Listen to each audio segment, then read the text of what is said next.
Hello, I'm Karen Seibert. I now live up in Chevy Chase, Maryland. I've had a great career in the area of environmental sciences and biology for many, many years. Like many of us, my careers have changed over time. So from hardcore environmental sciences, I've progressed from doing IEP work and working on the Chesapeake Bay to realizing it's hard to educate adults sometimes in educational and environmental issues. The good listeners, the quick learners are our children. So I really changed my focus to working with children. My passion is diving and water quality issues. So I've worked in all gamuts with children in those areas. I started doing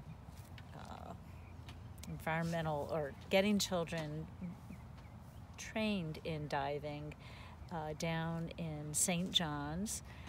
We would actually do a camping program. The kids would get certified in diving, and once they met those their open water advance, then we would rent sailboats and went out in the British Virgin Islands and do 12-day cruises with our tanks on board.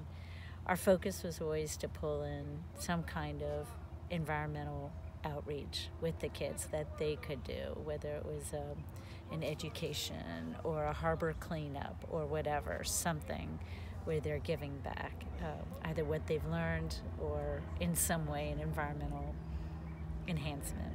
And what level of dive certification do you have? I have a dive master.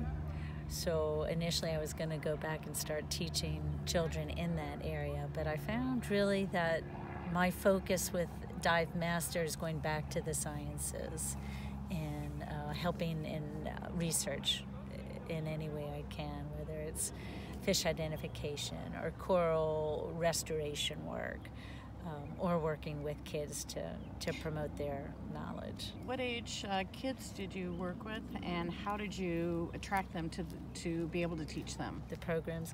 So mostly young teens, age 13 and up, 13 to 17.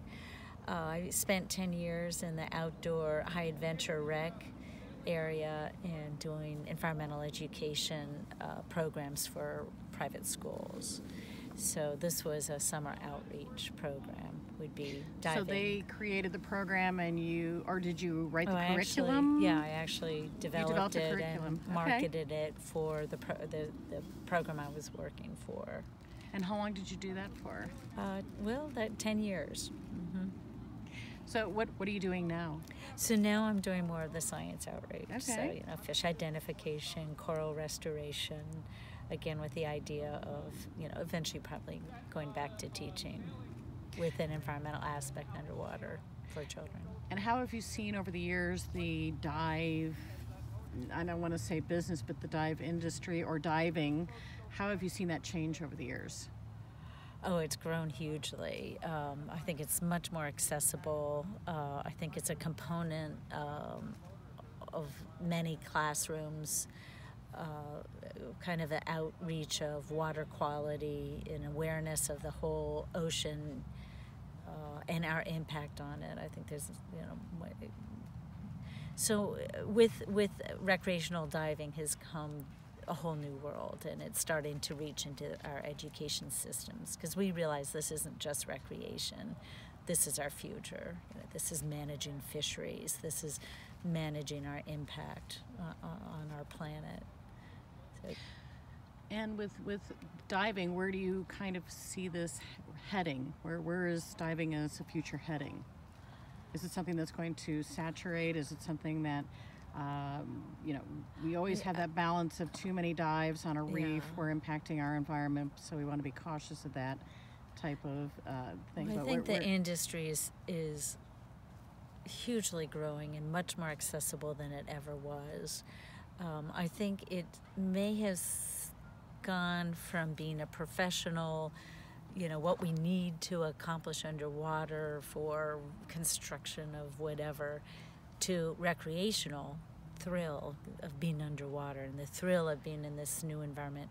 And now we're getting into much more the conservation end of it. And I think there's huge aspects of development in that area that we need to expand on, and it's happening. So someone getting started in the dive business, what are things that they should be aware of, or something that might be in the periphery that they should bring into focus that they're going to help them be successful? Absolutely, the conservation.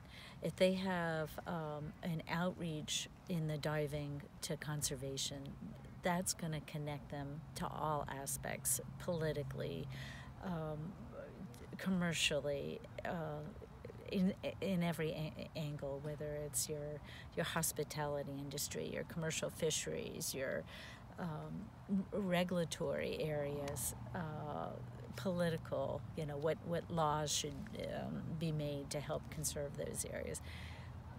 I think that's a huge way to go. And I want to come back real quickly to, you said you were doing these programs through schools. How did you get involved with those schools to deliver those programs?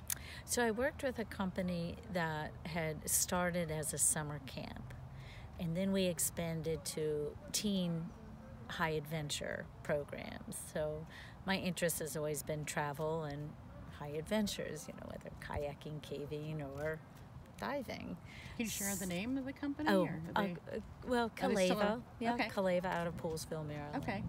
Yeah, so I basically took the company and helped develop those areas.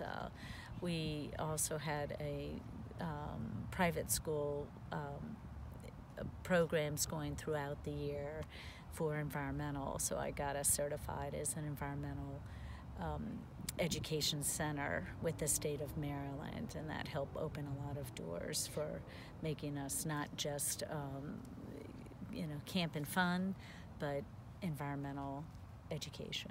So this kind of model could translate to other regions and areas as well. If someone was interested, say, going to Texas or South Carolina or wherever and taking that kind of a model in and working with schools. Yeah, definitely. I think schools also are looking for more in the field chances, and this would certainly be an area, especially if you live in an area where diving's out your back door, like here. Yeah, I think a lot of areas, not just in the U.S. but internationally, are beginning to become very aware of this. I mean, you certainly see it in Ecuador is probably one country that really has done a good job. Costa Rica as well, with environmental education for their children, not just as tourism, but people who live in the country need to know how to preserve their resources. Yeah. Great. Any final thoughts? It's been an incredible field, and I think there is definitely great expansion down the next path, and it's crucial that we pull in this conservation emphasis to this field. Okay, great. Well, thank you. Sure.